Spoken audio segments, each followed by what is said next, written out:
We got a very, very special episode today. My boy, Joe, the Schmo, Evo X is back. As you guys remember last time, we had coil issues.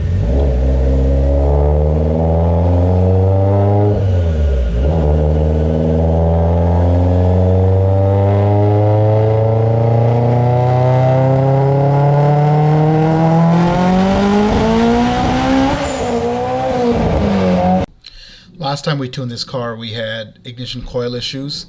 Then eventually he developed an exhaust leak, but we were able to make this on 38 pounds of boost. And you know, it's still breaking up a little bit. But this time he's fixed all that. We put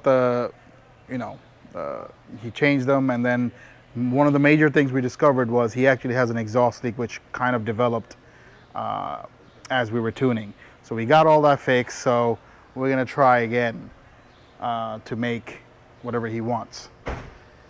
So, shop update, the Trailblazer. This is a LS2 cammed. Couple of weeks we're gonna tune him. He has coil issues.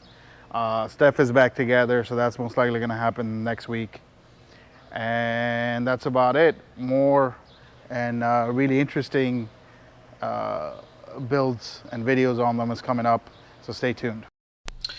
So just to recap on the mods, this is a sleeved but not Darton sleeved block. This is also Carrillo H-beams, CP pistons. He has Kelford B cams, FIC 2150s, dual pumper 450, and he has the ETS V-band G35-1050X turbo.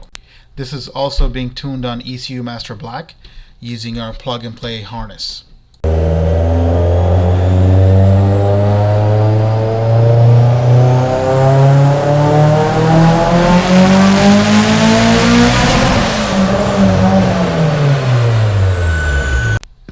This is on 24 pounds of boost and kind of very rich. I'm still dialing in the VE tables from scratch again. And I think he wants like around 5 on 93.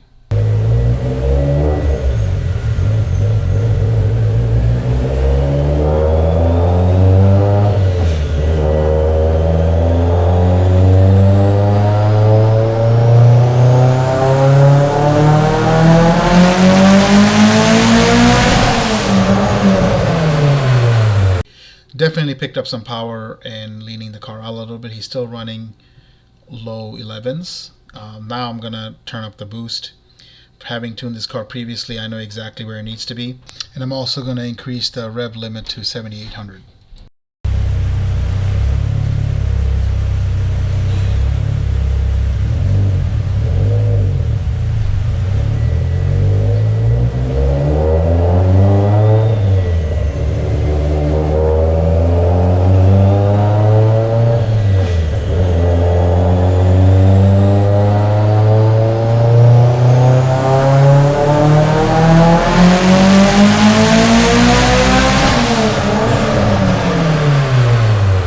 So I think we're good for 93 here. Joe's one request was he wants to be able to beat his son Donnie and his A90 Supra on 93, and I think he'll be able to do that with this tune. No, crazy.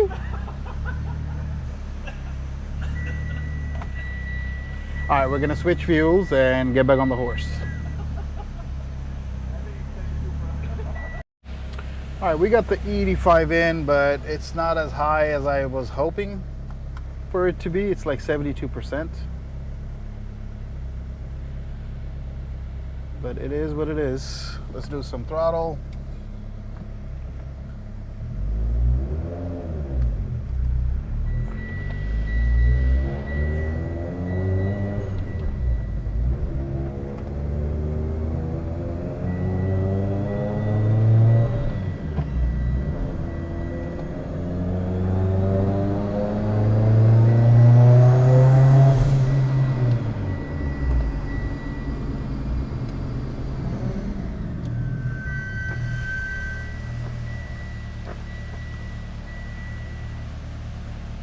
The hood. Oh, the hood? Yeah. Not close it, just put it down. Yeah, the hood's just shaking.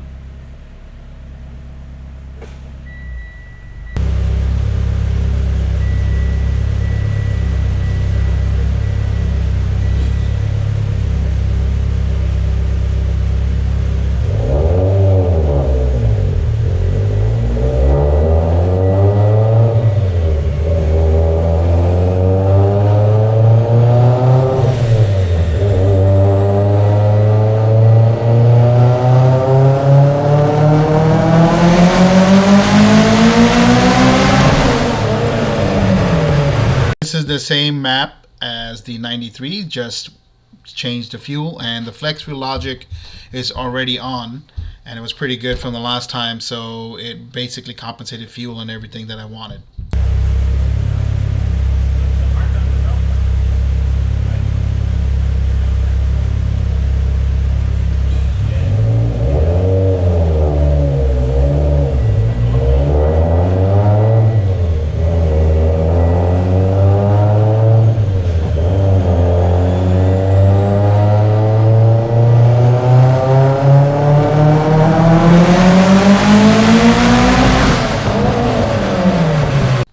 This is at 30 pounds of boost.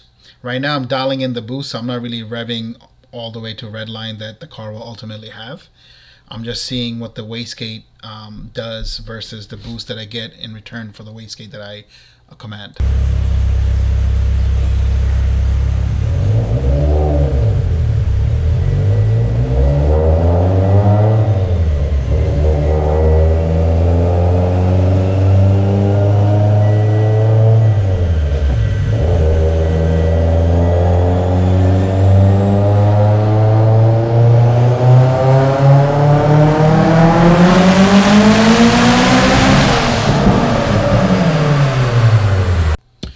This is at like 35, 38 psi. We still have a lot to go, and I'm gonna try to go to the max. Unfortunately, he has a 4-bar, which the ECU master kind of protects its limits very aggressively, and I know the boost limit is on 44 psi on this.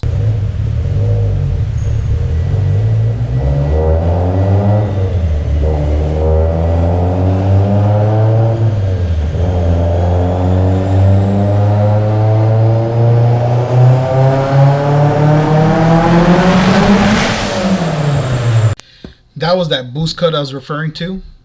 This car will not go above 44, 45 psi. So what I'm gonna do is keep him on 42, just for I guess a net. Again, it's very aggressive limits that it has, because this is the limits of the map sensor. He definitely needs a 5-bar. He would greatly benefit from it. But we're gonna start tuning this on 42, 43 psi at max.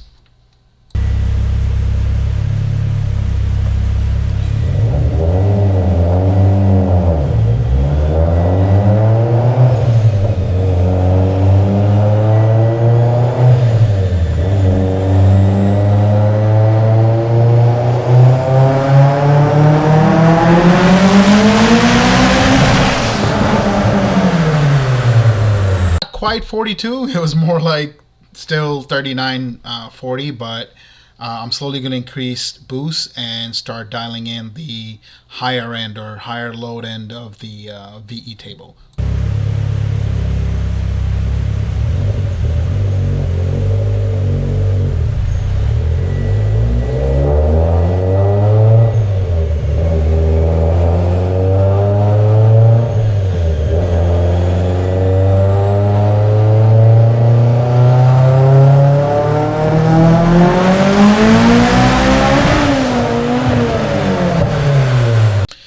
Here I notice a slight issue. Now that he's actually running 42 pounds of boost, his injectors, which are 2150, even though he has two 450 walbros, are running at 97, 98 duty cycles. And I told him, hey, I'm trying to rev to 9. I know we talked about revving to 9, and CC put the motor together. It was built for 9,000 RPMs, and it's not going to do 9, because at 85 he's already maxing out his injectors. talking to Joe a little bit further and doing some investigation, it looks like he has a fuel pressure regulator that basically taps out at 70 psi, and that's what it's rated for. He should have a different fuel pressure regulator so it is able to handle the 1-to-1 pressure ratio that is required for higher boost. Plus, I'm not comfortable doing any injector past its, like 95, 96%. So what I'm going to do right now is just add some timing and max this out.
So this is our final number. The injectors are maxed out at 99%. I personally, when my clients come in, I tune other people's cars, the shop clients, I would never go past 95, 96, even for a couple of runs, because what is the point if you're not going to get that in real life?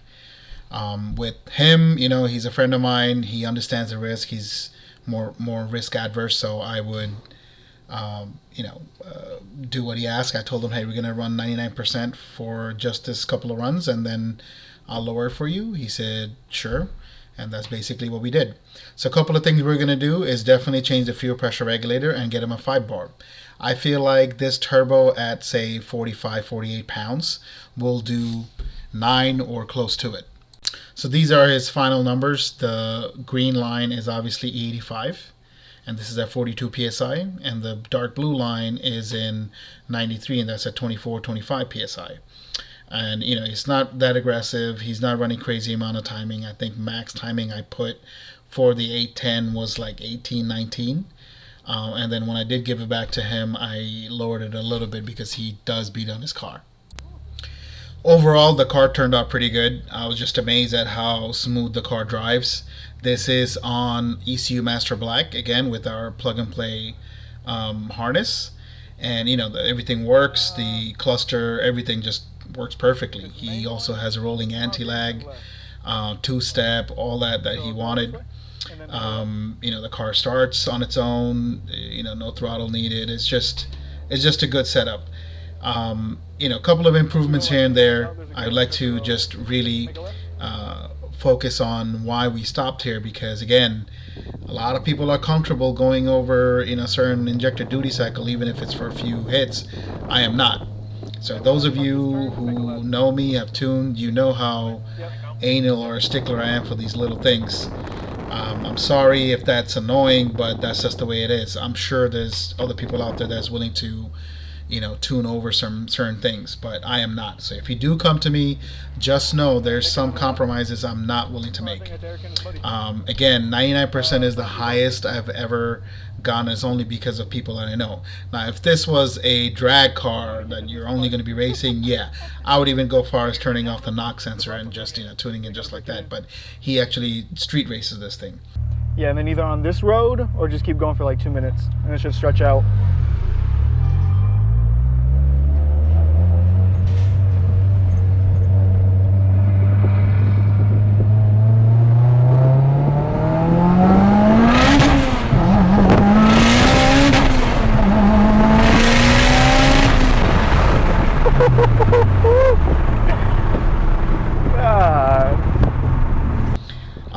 But either way, the car turned out pretty good. If any one of you is interested or have questions about Ecumaster or any of these setup, I'm glad to answer. But one thing I cannot do is basically hold your hand while you're tuning the car. I can't do that. I'm sorry. But either way, Joe is very happy. And you know, the car is amazing. Thank you guys for watching. Please subscribe. It does help and does motivate me. Keep the questions coming. I love the love that I'm getting. There's some special setups that I'm going to be tuning in the next few weeks that I think people might be interested in. Not everything is an Evo, but stay tuned, and thank you again.